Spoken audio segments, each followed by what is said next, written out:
Bismillahirrahmanirrahim. Assalamualaikum warahmatullahi wabarakatuh. Apa kabarnya teman-teman semuanya?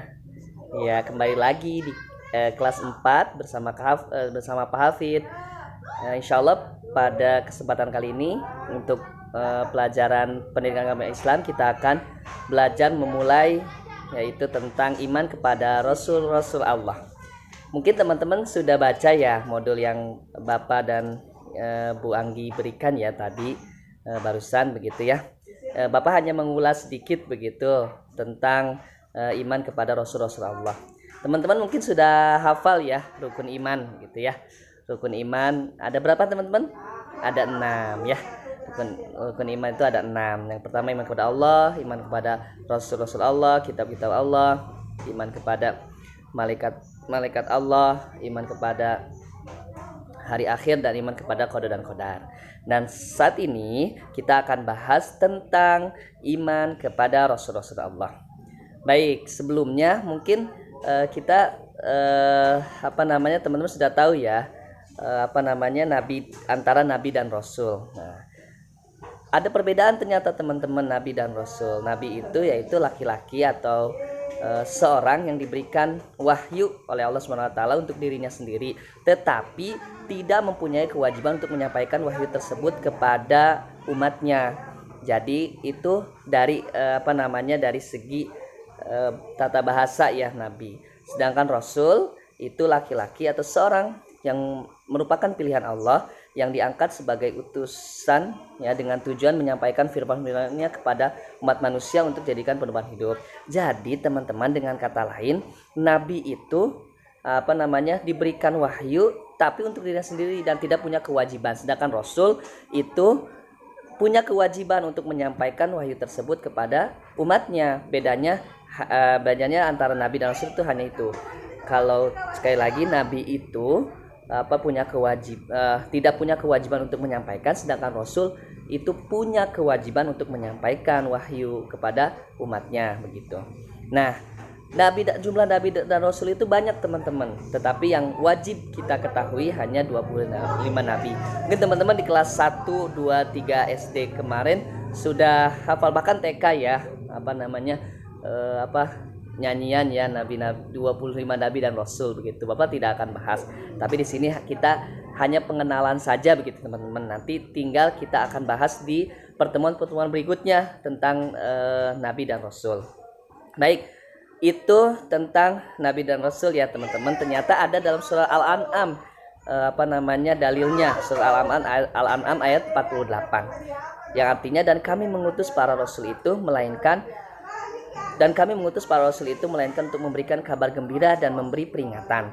Barang siapa yang beriman dan mengadakan perbaikan, maka tidak ada kekhawatiran terhadap mereka dan tidak pula mereka bersedih hati. Itu ada di Quran surat Al-An'am ayat 48. Nanti teman-teman buka ya, sekalian belajar bacaan Qurannya. Kalau perlu, kalau bisa dihafal ya dihafal begitu. Baik teman-teman, tadi kita berbicara Rasul Allah dan Nabi dan Rasul, perbedaannya.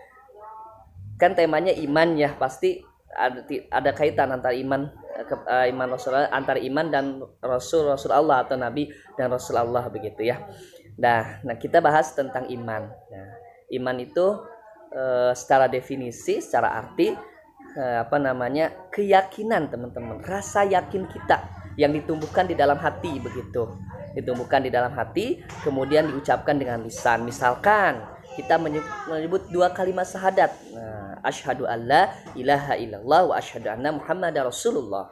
Itu salah satu bentuk diucapkan dalam itu, diyakini di dalam hati, itu syahadat. Kemudian kita bangga ya, proud of muslim, bangga sebagai status kita sebagai muslim. Ya, itu bagian juga tuh dari iman secara lisan, pengucapan. Tidak hanya dalam hati dan lisan, tapi tingkah laku juga. Ini bagian dari iman juga. Tingkah laku, perbuatan kita begitu. Tadi kita sudah mengucapkan lafaz 2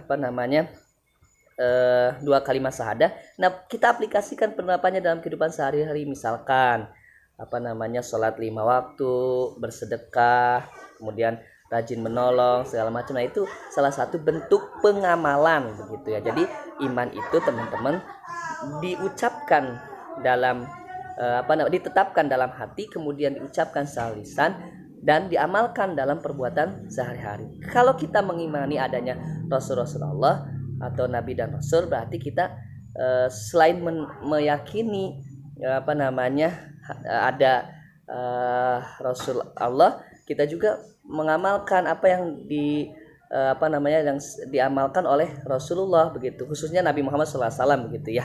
Tapi nanti kita akan bahas juga di 25 Nabi dan Rasul begitu nanti di pertemuan-pertemuan berikutnya. Kemudian teman-teman, tugas para Rasul nih ya Bapak bagi ke 5 ini 10 ya, 5.